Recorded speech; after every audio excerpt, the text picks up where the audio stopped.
sure we take a moment to remember the bravery of the police officers who defended the Capitol on January 6th. Their courage helped safeguard American democracy after Trump's lies about the 2020 election incited a violent insurrection.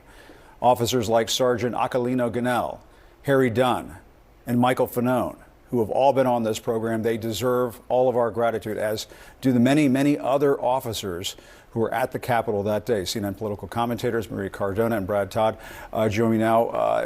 Maria, today's election certification comes 4 years to the day after Trump supporters tried to overturn our democracy. Stephen Collinson here at CNN wrote something very interesting. He said, Trump will send a message down through the ages that a president who refuses to accept the result of a free and fair election and who incites an attack on the Capitol can get away with it and regain power. Maria, is he right?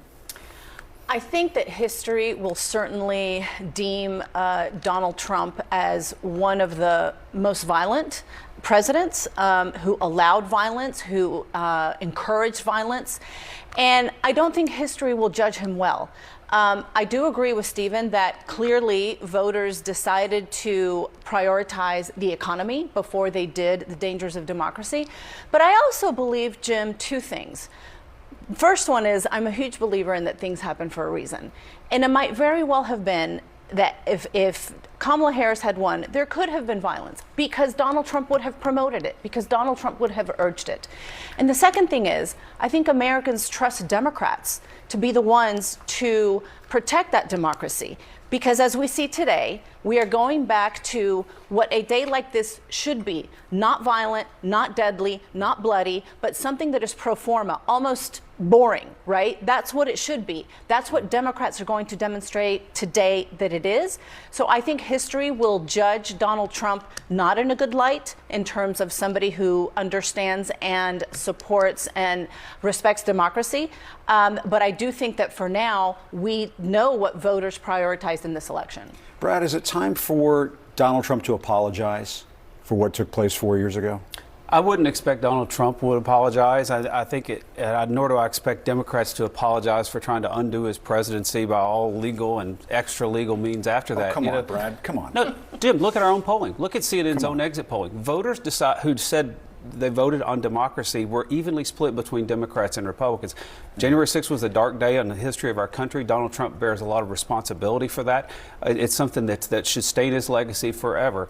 However, voters, they punished him for it. That's why he was behind Ron DeSantis by 20 points until Alvin Bragg indicted him. And once voters decided that Democrats were determined to prevent Donald Trump from being elected by any extra legal means, they decided maybe this wasn't as clear. I mean, shouldn't your party have just rejected him, just flat out rejected him, from Kevin McCarthy to Mitch McConnell to the whole lot of them?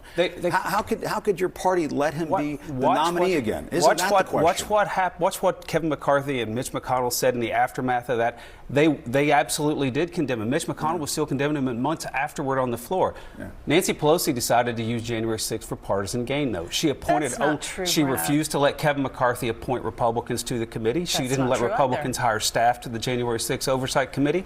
They didn't allow cross-examination. The January 6th committee had the Republican of all Republicans, Liz Cheney, on Liz Cheney was not. She was not booted out of your party. I mean, she wasn't appointed by her conference like Dick every Cheney's other daughter. committee. She wasn't appointed by the Republican conference. Good Republican. I mean, let me ask you this, Maria.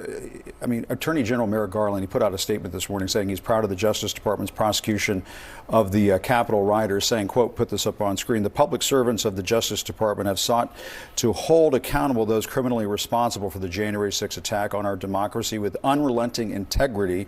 They have conducted themselves in a manner that adheres to the rule of law and honors our obligation to protect the civil rights and civil liberties of everyone in this country.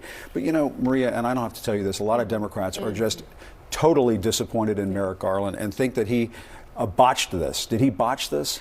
I think that way too much time went past. And I think that led to people perhaps not remembering, perhaps not understanding the importance, and frankly, letting other issues become the priority because, you know, voters are concerned with what is happening to them that day, right? And so I do think that a lot of time, Merrick Garland allowed too much time to go past. But we don't know what it was that they were looking at, what facts were in front of them. I do think that he obviously had the obligation, if he's going to bring this to the justice process, to have the facts be as strong as they could be. And to go back to what you said, I do think that Republicans, not just Trump, but Republican leaders are going to bear a lot of responsibility, and history is not going to be kind to them. Because while what you said is true, that they were against him, that lasted like a nanosecond. Again, and then Nancy Pelosi tried to politicize it. No, it's not. The facts are the facts, Brad. You saw those images that we just did on the television. It deserved a full bipartisan investigation. But you can't have a full bipartisan investigation when your party it initially said, yes, Donald Trump is in the wrong, and then completely capitulated. Everyone went down. Everyone went down to Mar-a-Lago to kiss the ring, and everything changed after that. And the knee bending continues. That's certainly the case. So Brad, Maria, thank you very much. We do have breaking news to tell you.